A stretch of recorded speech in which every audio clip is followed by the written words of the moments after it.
So for this camp, in any given day, Ryan wakes up and he runs like Forrest Gump. And he doesn't have to, but he does. I haven't ran without a t-shirt, and I don't know how long. I forgot how easy it was without a sauna suit. 8 miles to start each day. Sometimes more, never less. I start off my day with running because it helps me with my mentality and just helps me think about things. It's really good for my mental health as well. I need to cut weight, so running is the best form of cutting weight for me. How many miles was that, Ryan? 8 miles, baby. You know what sort of pace you got? Yeah. But it was fast. But it was damn fast. How you feel? Amazing.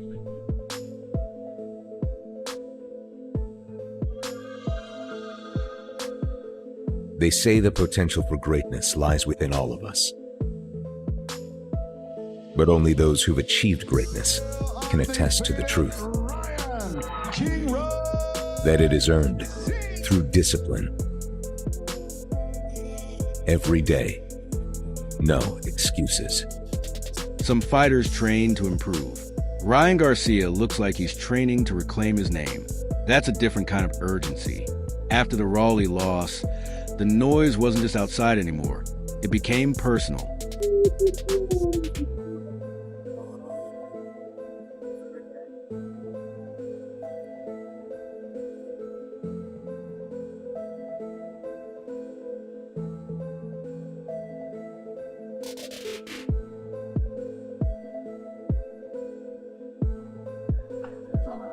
All right, Rhino. Thank you. Very welcome. Discipline is everything. Ryan's super disciplined. One day he says, hey, you gotta cut down on this, cut down on that. It goes down to him and how he's gonna cut his weight and how he's feeling. Food is damn good. Carlos makes some good food. Weight's coming off, my body's performing well, and we're all doing a great job collaborating together to get the best result possible. For dinner tonight, we got some real nice beef tenderloin, aka fillets. Right, got a little mashed potatoes. We got our mushroom mix right here. We're gonna saute them with a little butter. We got our broccoli all blanched off. We're ready to fry everything. You have all the elements that he needs to be a top athlete. I just monitor my eating, keep assessing myself every time I take a bite, see if it worked, if it was enough, if it wasn't enough, and then make adjustments. You gotta evaluate yourself and master yourself, because nobody's gonna know your body better than you. You can feel it in camp now. No distractions, no drifting energy, just work, sweat, repetition. And Henry Garcia standing there like a human lie detector. Training with your father again hits differently. There's no yes man in the corner. If Ryan cuts a rep short, Henry sees it. If he fades, Henry feels it. I'm training Sean, and with Ryan, of course, I'm the assistant trainer, co-trainer. But, you know, again, I'm their dad, so it doesn't matter. I mean, you know. The vibes are amazing, baby. For Ryan, the truth is it doesn't matter because he's too disciplined to let the weight or the next day weigh in be a problem for him. You think it's just a working out thing, but it's more of a mental battle. And Ryan's so accustomed to it at this point that I truly don't believe it's going to affect him in any way. He just has a mission and he knows what he needs to accomplish. It's pretty much the same process, getting down to 140 and then understanding when you got to make that final cut. You don't want to do it too early because it's tough living in dehydration. That's why you have to pay attention to every moment, how much water intake, just so you can balance and make things a little bit more easier for yourself. That kind of environment changes a fighter. Since the Devin Haney fight, something reset, not dramatically, more like a hard reboot. This version feels closer to the kid who used to throw that left hook like it owed him money. The difference? He's calmer, still fast, still flashy, but nothing feels rushed.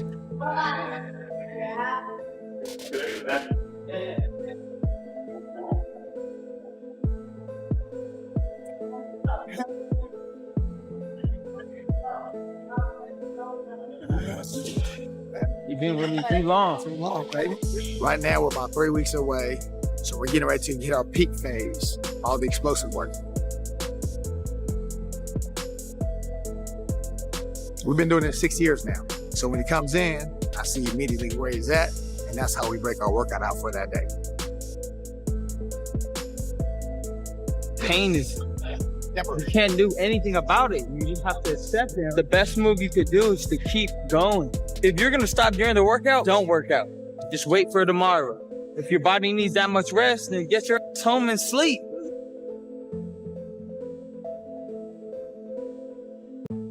Everybody always wants to cut 5 to 10 pounds the last week of the fight, but during that week, you lose your strength. We ain't losing no strength. We doing this the right way. He's eating right. He has the nutrition on point. We're doing the strength and conditioning on point. We're way ahead of schedule. We're ready to fight right now if we needed to, and we still got 3 weeks left. That's the crazy part. We're keeping the focus, we're keeping it strong, we're keeping it powerful, we're keeping it explosive. Man, we just excited for this fight. The energy in camp isn't watch me, it's trust me. And against Mario Barrios, that matters. Barrios isn't a highlight reel. He's a problem you have to solve. Ryan knows one more slip, and the narrative turns ugly. So it's discipline over drama now. Fewer tweets, more rounds. The old Ryan might be back, but sharper, quieter, and done playing games.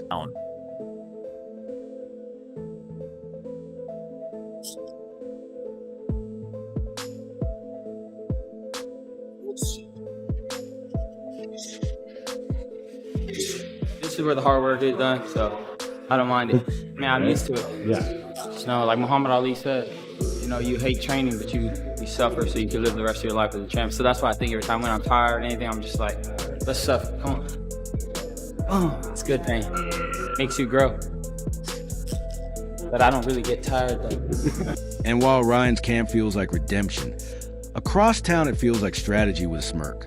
Mario Barrios isn't chasing a comeback story. He's building a trap quietly. No speeches, no nostalgia, just thud after thud on a heavy bag.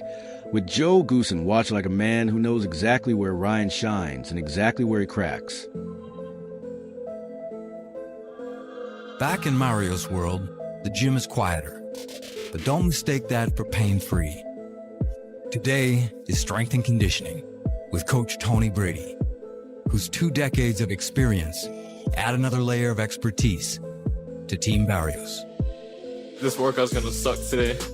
It usually always does, but I mean, you know, it's the work that's necessary for this fight. I mean, I'm thankful, you know, for Tony Brady, but at the same time, I hate seeing him in here. Yeah, that Joe Goosen, the same architect who once helped build Ryan, now drawing blueprints for the opposition. That's not petty. That's chess with receipts. Barrios has already been through fire. Gervonta Davis tested his chin. Manny Pacquiao tested his patience. You don't survive nights like that and come out soft. You come out calibrated. Barrios may not be backed by a money team, but his trainer, Hall of Fame tactician Virgil Hunter, helped Andre Ward, Amir Khan, Abner Mares, and others reach stardom, and will bring an edge in experience. Mario, he's the type of kid that you enjoy coming to the gym for. He understands the importance of coming out and doing a full camp to give himself an opportunity to get in great shape and also to be able to work on some things. He'll make contact with the door. Okay. That's a tribute to his dedication and desire. But you know, the count is key. It's a game plan simple to win. He's not the fastest guy, not the flashiest, but he's durable in a way that ruins plans. And here's the uncomfortable truth. Barrios doesn't need to be spectacular. He needs to be steady. If Ryan wants rhythm, Barrios brings turbulence. If Ryan wants space, Barrios crowds Elise. This camp isn't about noise. It's about memory. And Goosen remembers everything. I go with my fighter, I look to win, and I predict victory. I'm gonna do whatever it takes come June 26th to make sure that he isn't successful.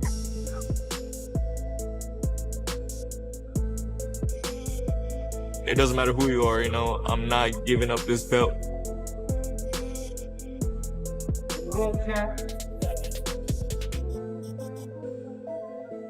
That's where things get messy, eh?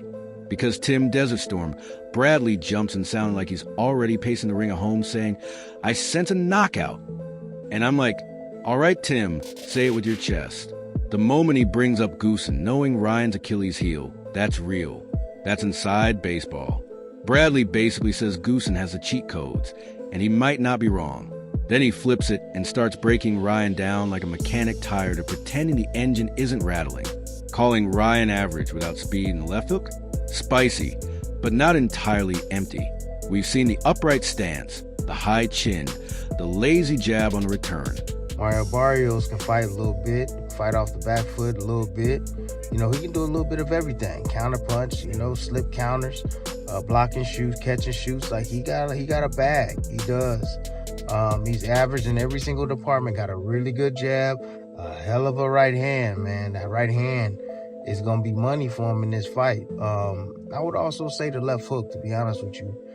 I think one of the most ironic things about Ryan Garcia is you never want to hook with a hook. Bradley pointing out Barrios' right hand as a real threat? Facts. Especially if Ryan keeps posing after combinations like the camera is still rolling. Now, I push back on Tim a little. Saying Ryan's only special because of speed and power is like saying Ferrari's only special because it's fast. That's the point. Still, Tim is right about one thing. If Ryan can't handle a gritty, disciplined fighter like Barrios, no amount of social media shine saves the story. When Bradley says this doesn't go the distance, I feel that too.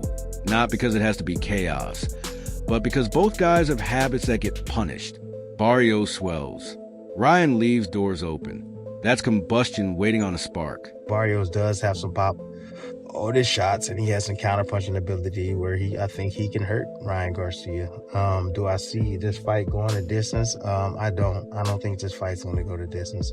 I think there's going to be a knockout in this fight. It's either going to be Ryan Garcia catching him as he's coming in, or vice versa. You're going to have Barrios catching Ryan Garcia as he comes in, or even if he exits. Then Wade Plemons slides in with that calm but cutting energy like, all right, let's actually look at this. And I love it. Wade isn't yelling, he's dissecting. When he calls a face-off respectful but charged, he's right. You can see Ryan trying to balance confidence without tipping into chaos. Wade calls a Raleigh loss embarrassing. And yeah, that word stings, but sometimes pain creates urgency. Then he reminds us Barrios isn't exactly riding a victory parade either. 2 draws, one against a much older Pacquiao. That's survival, not dominance. When Wade says this fight isn't foregone conclusion, that's the truth. Neither resume here is bulletproof. Firing back and finds a way to, make sure the gap ain't too far out. So this is what pisses me off about Gervonta Davis. I was just thinking about this. Gervonta Davis has beaten Ryan Garcia, he's beaten Mario Barrios, and he's beaten Rolly Romero. And the dude can't keep his act together long enough to become an all-time great or one of the greats of this generation in the sport. I think the dude is so skilled, but he's such a dude. He's one of those guys that's going to come to fight, and we're going to have a great one on our hands. So he just seemed like the right person. So now we're not debating greatness. We're debating who fixes their flaws faster. Wade even challenges the idea that experience is some magic shield. It's not. Experience doesn't block a left hook. Fundamentals might. Ryan calling his style freestyle with technique made me laugh, because that's either genius or chaos dressed well. Wade pokes at that too. Then Ryan talking about Goosen like he's eager for the matchup. That's either supreme confidence or flirting with fire. Wade asking whether coaches make fighters or fighters make coaches. That's the chess question nobody wants to answer. Trainer changes can mean evolution or desperation. What sticks is Wade calling this legacy pressure for Ryan. That's it. Win, and doors fly open. Lose, and the narrative tightens. For Barrios, he's tired of being the almost guy in big fights. Desperation versus validation. To a Conor Ben fight, you got to get through this one. And for Mario Barrios, he's at, the resume is phenomenal.